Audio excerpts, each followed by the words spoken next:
Hoje é o último sermão da série Família segundo o Coração de Deus. Abre a sua Bíblia, por gentileza, no livro de Josué, no capítulo 24. Nós vamos ler do versículo 1 até o versículo 15. Já se passaram 4 mensagens. A primeira falando sobre o projeto perfeito de Deus para a família, criação do homem e da mulher, instituição do casamento e a família. Vimos como Deus fez tudo perfeito. Passamos por aquele momento onde o pecado entra na humanidade e, consequentemente, entra no lar. O estrago que ele faz, as coisas que foram deturpadas por causa disso. Mas também nessa segunda mensagem, nós vimos já o vislumbre da graça. Vimos o vislumbre do Evangelho, da vinda de Jesus Cristo. Na terceira mensagem, nós falamos sobre quando o Evangelho entra no lar, através da vinda de Cristo, através da transformação, a novidade de vida que nós passamos a viver. Semana passada falamos que uma vez de posse dessa nova vida, o Evangelho entrando no nosso lar e transformando, nos redimindo, como nós, a partir disso, criamos os nossos filhos para o Senhor. E hoje vamos falar o que está escrito aí em Josué 24, de 1 a 15. Já abriu sua Bíblia? Josué 24, de 1 a 15. Eu vou pedir para que você, por gentileza, mantenha a sua Bíblia aberta, porque nós vamos rever alguns versículos aqui, alguns outros versículos.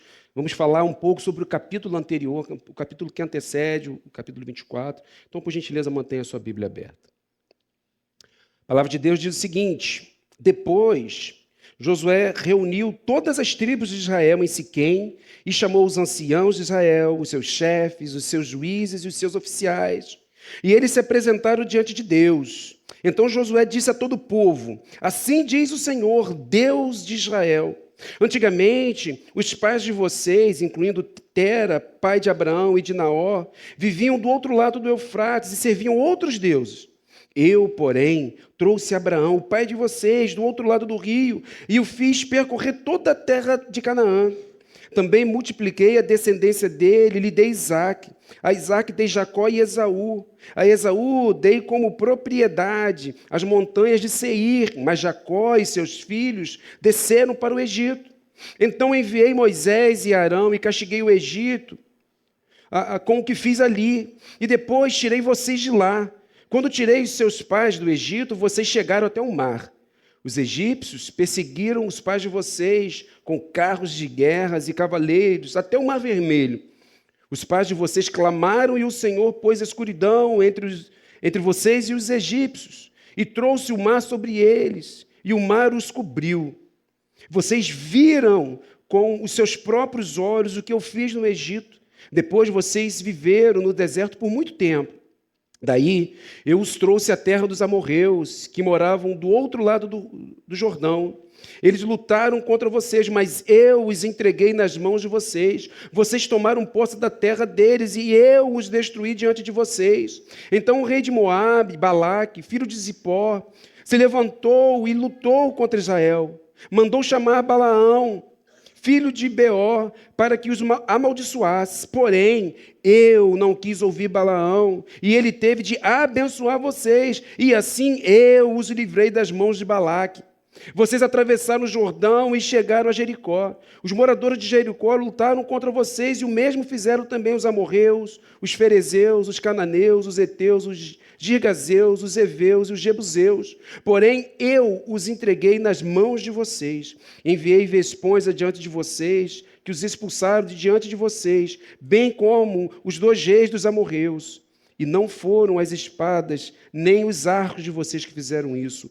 Eu lhes dei uma terra em que vocês não trabalharam e cidades que vocês não haviam construído. Vocês estão vivendo nessas cidades e comem das vinhas e dos olivais que não plantaram. Versículo 14. Agora, pois, temam o Senhor e o sirvam com integridade e com fidelidade. Joguem fora os deuses que os pais de vocês serviram do outro lado do Eufrates e no Egito e sirvam o Senhor. Mas, se vocês não quiserem servir o Senhor, escolham hoje a quem vão servir. Se os deuses a quem os pais de vocês serviram do outro lado do Eufrates, ou os deuses dos amorreus em cuja terra vocês estão morando, eu e a minha casa serviremos o Senhor. Feche teus olhos e vamos orar mais uma vez. Deus, nós carecemos do Senhor para poder compreender a Tua palavra. Nós somos incapazes de fazer isso. Precisamos que o Teu Espírito Santo nos ilumine e nos faça compreender e também a viver por meio da Tua poderosa palavra. Nós suplicamos isso e nós pedimos isso em nome de Jesus. Amém. Queridos, observe no verso 1 aí do capítulo 24, começa com a palavra depois. Depois de quê? A gente precisa olhar um pouquinho para trás para saber o que aconteceu antes. No capítulo 23, Josué também reúne o povo. Josué vai dizer algumas coisas que são preocupantes ali.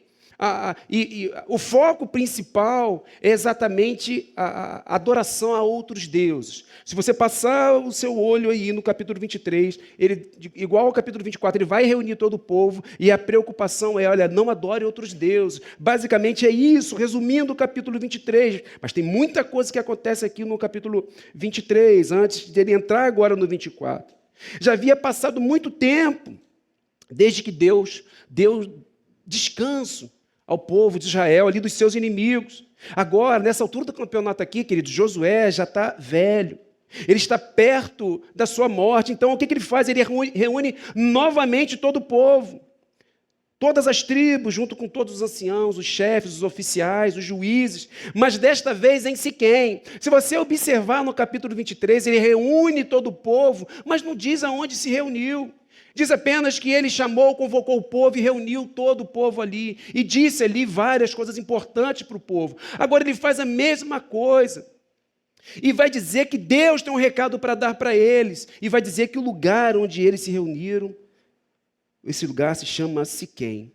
Siquém, na história do povo de Israel, ele é marcado por decisões ligadas à aliança que Deus fez com o povo.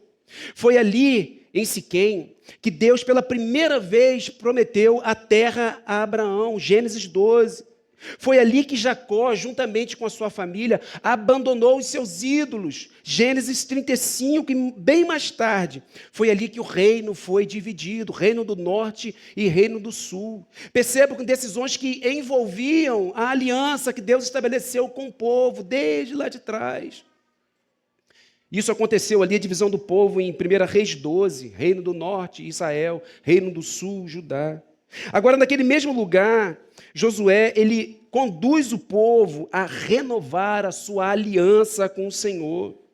Depois de alertar Israel no capítulo anterior com relação ao perigo da idolatria e da desobediência, Josué agora ele vai convocar toda a nação para poder se apresentar diante de Deus. O povo vai precisar tomar uma decisão, eles estão em Siquém.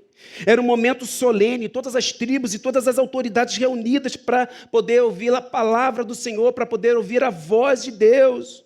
Então no versículo 2 ele diz, olha, então Josué disse a todo o povo, perceba como agora diferente do capítulo anterior, ele vai dizer, assim diz o Senhor, Deus de Israel, ou seja, assim diz o Senhor, o Deus de vocês. O que Deus vai falar com o povo de Israel é um convite para olhar para o passado. Esse é o nosso primeiro ponto, e prestem atenção que do versículo 2 até o versículo 13 ele vai enumerar grandes coisas, grandiosas coisas que Deus fez. E veja, ele começa dizendo, depois de dizer assim diz o Senhor, o Deus de Israel, ele vai dizer, antigamente. Antigamente o quê? Os vários feitos que ele fez. Deus faz o povo olhar para trás, para lembrar da sua bondade, do seu cuidado e principalmente, queridos, da aliança. Fidelidade e aliança ao longo da história do povo de Israel. Ele chamou Abraão, libertou o povo no Egito, trouxe Moisés, abriu o Mar Vermelho, o Jordão e deu vitória ao povo sobre os seus inimigos, cumprindo a sua promessa da terra prometida. E tantas outras coisas que nós acabamos de ler aqui, que são enumeradas do versículo 2 até o versículo 13. Mas a verdade, queridos, é a seguinte: a bondade de Deus sempre perseguiu o seu povo, porque Ele é fiel à sua palavra. A fidelidade de Deus está ligada diretamente à sua palavra, que não volta atrás, que não mente. A fidelidade de Deus, ela não está ligada à condição do povo. Ou seja, se o povo é fiel, se o povo é obediente, Deus é fiel. Se o povo não é fiel, se o povo não é obediente, Deus é infiel. Não. A fidelidade de Deus não está ligada à nossa condição, mas à sua palavra, que não mente, não volta atrás. É bem verdade, queridos, que nesse exato momento da história aqui, o povo ele está apegado ao Senhor. Ele estava vivendo um tempo de bonança, de certo modo, e de fidelidade a Deus. Como é que eu sei disso? Capítulo anterior. Volta um pouquinho os seus olhos ao capítulo 23. Veja aí o final do versículo 7, que ele demonstra a preocupação, que é o foco aqui. E segue no versículo 8, falando algo importante, demonstrando exatamente a condição do povo, como o povo estava vivendo naquele momento. Diz o seguinte: não sirvam, nem adorem esses deuses, que é a preocupação em tona aqui. Ele vai dizer, pelo contrário, apeguem-se ao Senhor, seu Deus, como vocês têm feito até o dia de hoje. Estava ali vivendo ali um tempo de fidelidade ao Senhor, apegado. Olha aí, vai dizer, apegue-se ao Senhor como vocês têm feito até o dia de hoje. Mas se estava tudo bem, não havia necessidade de um discurso assim, certo? Só que não, queridos. Nem sempre foi assim. Durante a história do povo, ele demonstrou momentos de instabilidade, de insegurança e de infidelidade ao Senhor. Abandonou o Senhor durante a história, adorou outros deuses durante a história. Por vezes o povo de Israel desejou voltar para o Egito, voltar para a escravidão, olhou para trás de uma maneira que não deveria. Só um pequeno exemplo de tantos outros se encontra ali em Números 14, 3. Números 13, que antecede esse texto aqui, vai contar a história dos espias. Quando Moisés reúne 12 espias e envia para a terra prometida para poder observar como era a terra. 10 desses 12 espias voltam dando um relatório assim, olha, não vamos guerrear contra eles não. O povo de lá é muito poderoso, eles são gigantes, eles vão nos detonar, eles vão nos destruir. E o povo, queridos, que havia já experimentado tantas coisas de Deus, por isso Deus aqui nesse texto que nós lemos hoje, está exatamente lembrando disso ao povo. Mas aqui o povo não se lembrou de tudo que Deus já havia feito para eles, principalmente ali no Egito, as pragas, a libertação, o mar se abrindo. O povo não se lembrou disso, não temeu e não confiou no Senhor. Olha o que o povo diz diante dessa realidade, desse relatório dos espias ali, olha, não vamos não. A terra só tem gigantes, nós vamos ser destruídos por eles. E o povo vai dizer, em um certo momento, aí, versículo 3, e porque o Senhor nos traz a esta terra, se referindo à terra prometida, para cairmos à espada e para que nossas mulheres e nossas crianças sejam por presa. Não seria melhor voltarmos para o Egito? Olha, olhar para trás. O povo está olhando para trás com um olhar errado, com a intenção errada, a motivação errada. O mesmo povo que viu Deus realizar maravilhas em seu meio, está agora desejoso em voltar para o lugar onde eram escravizados, por falta de confiança em Deus.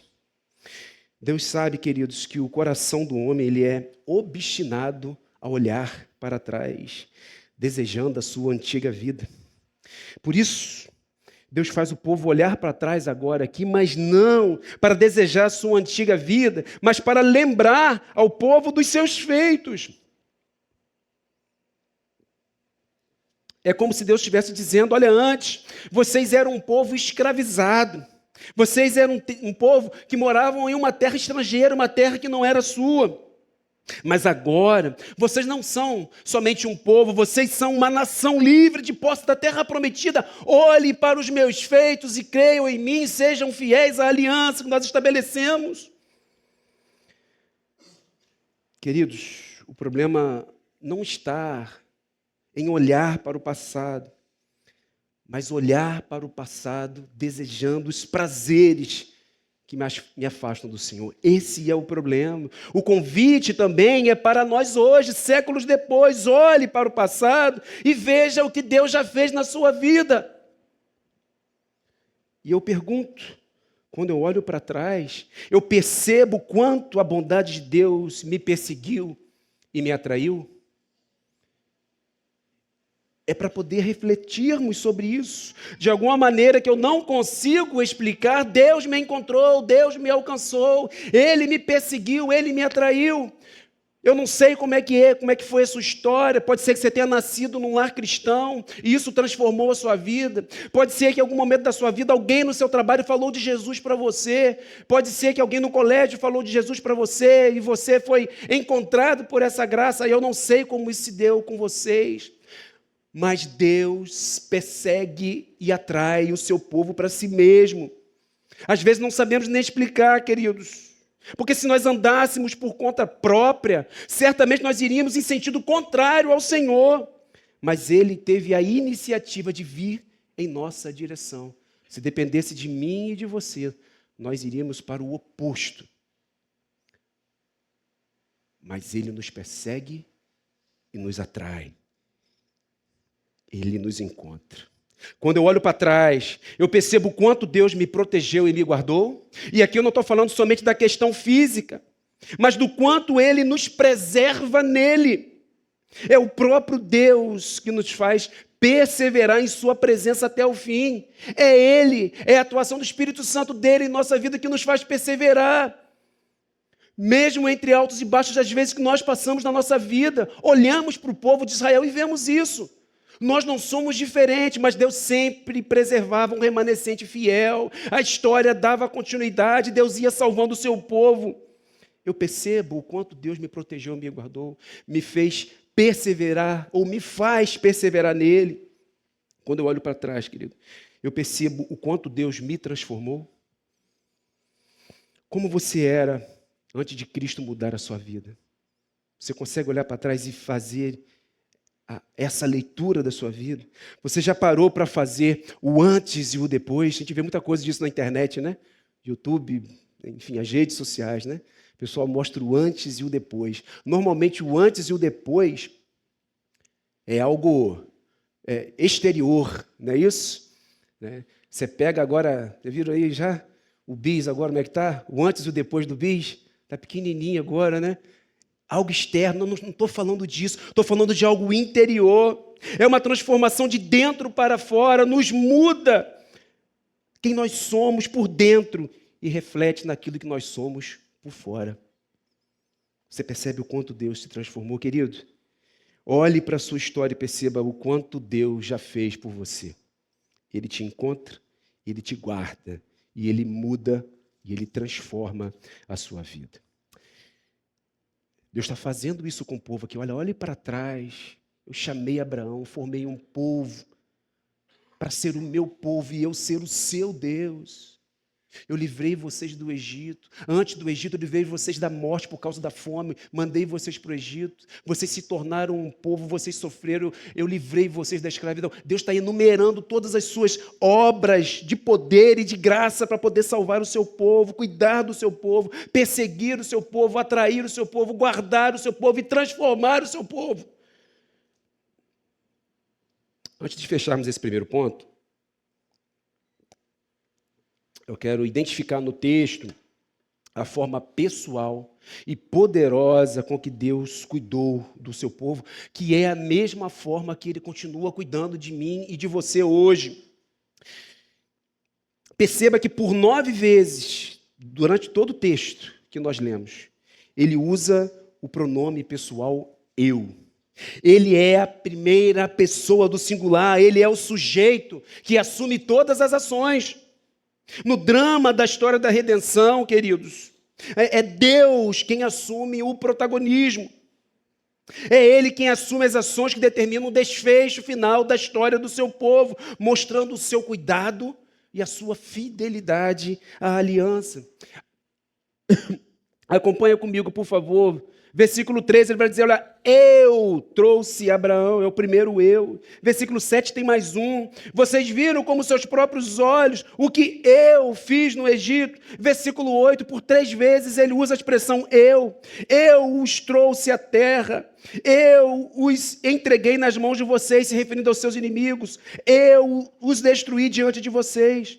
Versículo 10 tem mais 2 vezes essa palavra, eu não quis ouvir Balaão, eu os livrei das mãos de Balaque. Versículo 11, eu os entreguei nas mãos de vocês. Versículo 13, eu lhes dei uma terra em que vocês não trabalharam. Eu, o Senhor, o seu Deus, eu fiz, eu trouxe, eu protegi, eu guardei, vocês são meus, é a aliança, ele sendo fiel à sua palavra. E resumindo esse primeiro ponto aqui, queridos, de maneira bem direta, Deus nos faz olhar para os seus maravilhosos feitos do passado, para termos garantia da sua fidelidade no presente e esperança no futuro. Ele continua fiel, ele continua sendo bom e ele continua sendo Deus. Esse é o nosso Deus. O povo vai precisar tomar uma decisão. Lembre-se, eles estão em Siquém, lugar de decisão da aliança. Mas antes Deus faz o povo o quê, queridos? Olhar para trás. Olhem para trás e vejam que eu sou Deus. E agora, o texto vai nos convidar a olhar para o presente. A decisão é para hoje. O verso 14, queridos, começa com um advérbio, que indica uma ação presente, agora. Isso significa que é hoje, que é urgente, que é agora. O texto diz, olha, agora, pois, temam o Senhor. Essa é uma necessidade urgente. E aqui, queridos, a palavra temer, né, não está ligada a medo, mas a reverência a Deus, respeito a Deus, a admiração a Deus, e não só isso. Temam o Senhor e o sirvam com integridade e com fidelidade. E aqui, servir, quando usa a palavra sirvam, está ligado diretamente à palavra adorar, a adoração. E adorar a Deus, queridos, exige exclusividade, o que confronta exatamente com a adoração aos deuses pagãos, que é a preocupação no capítulo 23 e no capítulo 24. Essa palavra, servir, adorar, ela é tão central aqui nesse contexto, que ela aparece 16 vezes apenas no capítulo 24. E nesses 2 versículos, agora finais aqui, 14 e 15, aparece 7 vezes. Alguma coisa tem. Alguma coisa é importante. Alguma coisa Josué está querendo chamar a atenção. É importante, é vital. É vital na vida do cristão. Agora, como Deus deseja ser servido? Como Deus deseja ser adorado? O texto responde, sirvam com integridade e com fidelidade. E aqui, queridos, nós temos 2 conceitos importantes e fundamentais na adoração a Deus. A ideia aqui de integridade é de algo completo, total, inteiramente puro. Então, servir com integridade está relacionado à perfeição e pureza diante de Deus. Além de integridade, como nós devemos servir ao Senhor, a Deus, o povo deveria servir com fidelidade, o que traz uma ideia aqui de firmeza, de verdade. Em resumo, queridos, sirvam com pureza e firmeza. Sirvam com pureza e verdade. Nós somos criados para poder adorar a Deus. Isso deve acontecer de forma exclusiva e da maneira que Deus quer. É Deus quem define a forma que nós devemos adorar. E aqui ele vai dizer, sirvam ou adorem com integridade e fidelidade. Não é possível, queridos, vivermos uma vida fingindo que estamos adorando a Deus. Eu não posso reduzir a minha vida de adoração a apenas vir à igreja nos domingos e a sentir um arrepio quando eu canto. Não é isso que me define como um adorador, como alguém que serve a Deus com integridade e fidelidade. Não é isso. Sirvam com integridade e fidelidade. Adorar a Deus, então, queridos, não tem a ver com música, mas com a forma que eu procuro viver a minha vida. É uma decisão baseada na vontade soberana de Deus para a minha vida. E outra coisa, adorar também envolve renúncia. tem um custo, tem um preço. Isso significa que eu preciso abandonar, deixar os ídolos do meu coração. Falamos muito sobre isso semana passada. Adorar tem a ver com tudo que sou, e dentro de tudo que eu sou, só tem lugar para o Senhor e mais nada. Então, como vai dizer o texto aí no versículo 14, joguem fora. Olha o que ele vai dizer, olha para a sua Bíblia. Depois que ele vai falar para poder temer ao Senhor e servir com integridade e fidelidade, ele vai dizer, olha, joguem fora os deuses que os pais de vocês serviram do outro lado do Eufrates e no Egito e sirvam ao Senhor. Exclusividade, o que aponta aqui diretamente para o primeiro mandamento, lá nos 10 mandamentos, Êxodo 23, não tenha outros deuses diante de mim, joguem fora e sirvam ao Senhor. Josué sabia, queridos, que se o povo não adorasse a Deus, iria adorar qualquer outra coisa. Josué leva o povo a tomar uma decisão, e isso teria um custo, pois a adoração a Deus é exclusiva a Ele. Então, joguem fora e sirvam ao Senhor. Mas, olha o que vai dizer aí no verso 15. Esse mais aí, queridos, quer dizer que Josué vai contrapor algo que ele acabou de dizer. Sirvam ao Senhor. Joguem fora os deuses, os ídolos e sirvam ao Senhor. E aqui eu vejo duas ironias nesse texto como um todo. E a primeira ironia, ela está exatamente nesse verso. Perceba que se o povo não quiser servir ao Senhor, deveria escolher entre 2 tipos de deuses. E isso é uma ironia. Olha o versículo 15.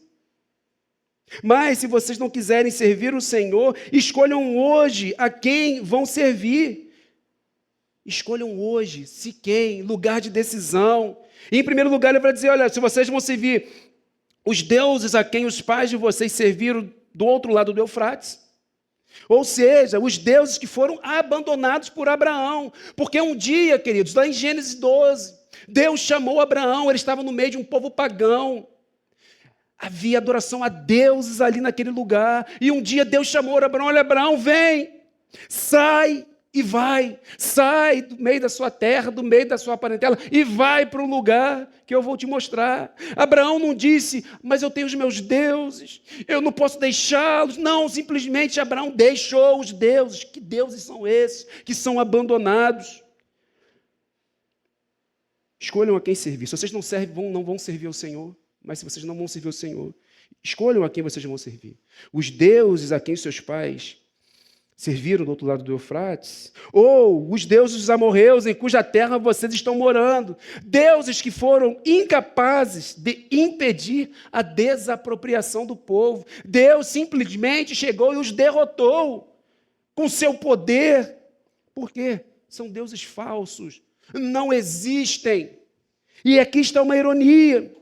Se vocês não querem servir ao único Deus verdadeiro, então sirvam deuses inexistentes, deuses falsos, que não têm poder. Porém, entretanto, todavia, eu e a minha casa serviremos ao Senhor.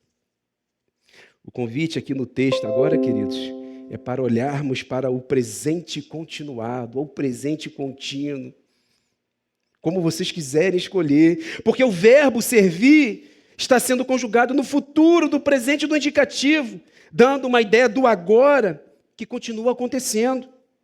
E embora eu não esteja falando aqui da segunda ironia do texto, ainda vou falar sobre ela um pouco mais à frente, nós temos aqui nesse subtema, esse olhar para o presente continuado, nós temos um trocadilho. Por quê? Porque ao mesmo tempo que lidamos com a conjugação de um verbo, nós estamos lidando com algo literal. Servir a Deus, adorar ao Senhor é um presente continuado, é um presente eterno, é um presente contínuo. Eu e a minha casa serviremos o Senhor. É uma decisão presente com um compromisso para o futuro. A ideia não é apenas que serviremos agora, mas a partir de agora e daqui para frente, nós vamos permanecer servindo, e essa é a ideia. E mais uma vez, nós estamos diante do verbo servir, adorar, tão citado no texto. E o recado de Josué ao povo Com essa expressão, ele está comunicando decisão, continuidade, perseverança e um compromisso duradouro, e neste caso aqui, um compromisso eterno. Josué toma uma decisão que envolve a todos da sua casa. Mas isso tem um porquê. Tem uma questão estratégica. O Senhor é estratégico aqui. Por quê? Porque Josué é o líder do povo. Moisés, até então, no passado, era o líder do povo. E Josué, com a morte de Moisés, passa a ser o líder do povo. Um líder expressivo, um líder que tinha o respeito do povo. Um líder que o povo acreditava. Ele reuniu todas as tribos, com todos os chefes das famílias, e dá um recado para eles: olha, eu e a minha casa vamos servir ao Senhor, ou seja, sigam o meu exemplo. Povo de Israel, chefes das famílias, anciãos, oficiais, sigam o meu exemplo. A família de Josué, querido, era um exemplo a ser seguido. Ele não fala isso ao acaso. Ele está determinado, sim, mas ele sabe que isso iria influenciar o povo. Sigam o meu exemplo. Olha o que Deus fez. Eu não quero servir mais aos deuses. Joguem os deuses fora e decidam servir ao Senhor, você e a sua casa. A segunda ironia aqui que eu vejo é que enquanto Deus usou, o pronome pessoal eu por 9 vezes, mostrando todo o seu poder, a sua soberania, a sua graça, Josué usou a palavra eu apenas uma vez. 9 vezes Deus falou com o povo: olha, eu trouxe, eu fiz, eu abri o mar, eu guardei vocês, eu entreguei os seus inimigos em suas mãos, eu os derrotei, eu coloquei numa terra que vocês nem trabalharam para construir, vocês estão comendo bem hoje numa terra que vocês não fizeram nada, eu fiz. Isso quer dizer que Deus faz tudo por nós, e a nossa resposta é apenas uma: eu, uma única vez, e a minha casa serviremos ao Senhor. Pai, sirva a Deus, adore a Deus, cultivando e guardando o seu lar. Mãe, sirva a Deus, adore a Deus, apoiando, sendo auxiliar, estando ao lado do seu marido. Filhos, adore a Deus, sirvam a Deus, honrando e obedecendo os pais de vocês. Assim, todos poderão dizer: eu e a minha casa serviremos ao Senhor. Porque, como disse, no vídeo, família segundo o coração de Deus não é uma família perfeita, mas é uma família redimida por Jesus. É uma família transformada pelo Senhor, que ainda erra, mas se arrepende, confessa e segue sendo cuidado, guardado por Deus. Eu fiz, eu guardei, eu protejo, eu livro, eu trago, eu faço. Ele é o nosso Deus. Eu quero encorajar cada um aqui hoje, queridos, a não desistir do seu lar. Agora, pois, temam o Senhor e o sirvam com integridade e fidelidade. Eu preciso caminhar para o fim. E eu queria ver com vocês qual foi a resposta do povo, Afinal de contas, eles estão em Siquém. Eles vão precisar tomar uma decisão que envolve a aliança estabelecida por Deus, certo? Olha para o próximo versículo, versículo 16. Olha o que diz. Olha qual foi a resposta do povo. Diante de tudo que Deus mostrou, que Deus falou ali, diante de tudo que Josué disse. O versículo 16 diz o seguinte: então o povo respondeu: longe de nós abandonar o Senhor para servir outros deuses. Essa é a resposta do povo diante de tudo apresentado. Em Siquém, o povo decidiu por servir e adorar o Senhor. E a continuação do texto vai mostrar que o povo de Israel permaneceu firme, fiel com o Senhor durante muito tempo. Vai um pouquinho mais para frente, capítulo 24, versículo 31. Josué 24, 31 diz o seguinte: Israel serviu o Senhor todos os dias de Josué e todos os dias dos anciãos que ainda sobreviveram por muito tempo depois de Josué e que sabiam de todas as obras que o Senhor tinha feito por Israel. não só naquele momento. Vocês imaginem, né? Josué já era velho, estava quase morrendo, né? Já tinha ancião na época, né, de Josué. Esses anciãos permaneceram durante muito tempo. Se Josué viveu 100 e poucos anos, quanto tempo esses anciãos viveram? Não sei, mas bastante, né? Mas existe um contraste, queridos, muito forte, uma comparação muito forte entre o final do livro de Josué e o final do livro de Juízes, que é o próximo livro, logo após Josué. O que diz aqui no final de Josué, no último capítulo desse livro? Eu e a minha casa serviremos ao Senhor, não é isso? Só que no final de Juízes, o que está escrito, queridos? Cada um o quê? Fazia? Cada um fazia o que queria. Várias gerações passaram e aquele povo, mais uma vez, abandonou o Senhor. Passou o tempo e o povo novamente se perdeu. Como já disse, o coração do povo, o coração do homem, ele é obstinado a olhar para trás, desejando a sua antiga vida. E isso nos assusta. A gente pensa como um povo que sabia de tudo, que era contado de geração para geração os feitos do Senhor, tudo que ele fez na história, se voltaria contra ele. Mas, queridos, às vezes nós, hoje, mesmo conhecendo toda a história, fazemos a mesma coisa. O nosso coração, se nós não cuidarmos dele, se não servirmos ao Senhor com integridade e fidelidade, pura, completa, ele vai desejar olhar para trás. Mas assim, queridos, como Deus fez o povo olhar para trás e lembrar daquilo que ele realizou, hoje nós também somos convidados a olhar para trás, mas para olhar para trás, para ver aquilo que Cristo fez por nós. Assim como no passado, hoje também nós somos convidados a olhar para trás e ver o que Cristo fez por nós. E o que Cristo fez por nós, queridos? Nós que nascemos pecadores, separados desse Deus, incapazes de nos achegarmos a Ele. Eu falei sobre isso, deixarmos por nossa conta, nós vamos no caminho oposto ao Senhor. Ele veio em nossa direção. Ele se torna um de nós por amor e por obediência. Ele se torna como um de nós, mas perfeito. Ele não peca. Somente alguém perfeito, puro, cordeiro perfeito, poderia se entregar para morrer pelos nossos pecados, e foi isso que Jesus Cristo fez na cruz.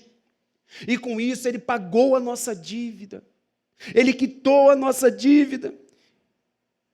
E nós nos tornamos justos por aquilo que ele fez. Essa é a mensagem do Evangelho. Queridos, a mensagem do Evangelho precisa ser repetida todos os dias em nossos lares. Como diz Martinho Lutero, né? Não precisamos pregar o Evangelho, lembrar do Evangelho todos os dias, porque nós nos esquecemos do Evangelho todos os dias. Assim, nós vamos olhar sempre para o passado, para lembrar da obra que Jesus Cristo fez em minha vida. Lembrar da obra que Jesus Cristo fez em nossas vidas. Eu queria fazer algumas aplicações práticas para a nossa vida. A primeira, olhe para trás e lembre-se da fidelidade de Deus. Não se esqueça, queridos, de onde Deus tirou você. Ele foi ao seu encontro de alguma maneira que às vezes nós nem conseguimos entender, mas ele veio ao nosso encontro. A memória dos feitos de Deus fortalece a nossa fé no presente, mantém acesa a nossa expectativa, a nossa esperança do futuro. Segundo, entenda que servir ao Senhor exige renúncia. Josué mandou o povo abandonar os ídolos. Nós falamos bastante semana passada sobre isso, né? Nós não temos uma imagem, né, que nós paramos em frente a ela, nos ajoelhamos e prestamos culto. Nós temos ídolos modernos que nós às vezes mantemos em nossos corações. Nós também precisamos identificar e abandonar tudo aquilo que ocupa o lugar que deve ser exclusivo de Deus em nossos corações. Terceiro, faça do evangelho o centro da sua família. Mais do que uma casa organizada, bonita. Eu gosto, né? Legal, né?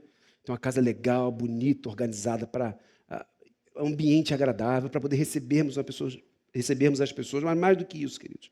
Nossos lares, eles precisam ser ambientes onde Cristo é amado, anunciado e vivido todos os dias. Quarto lugar, sua vida espiritual influencia a sua casa, ou seja, como você vive a sua vida influencia a sua casa. Pais, mães e filhos influenciam uns aos outros. Uma vida de adoração verdadeira dentro do lar deixa marcas espirituais profundas. E por último, persevere em servir ao Senhor. Serviremos, foi a palavra que Josué disse. E essa palavra aponta para uma decisão contínua na minha vida. Não é a emoção de um culto, não é um arrepio no louvor, mas uma vida inteira de fidelidade ao Senhor. Que Deus nos abençoe, queridos, e que Ele aplique a sua palavra aos nossos corações.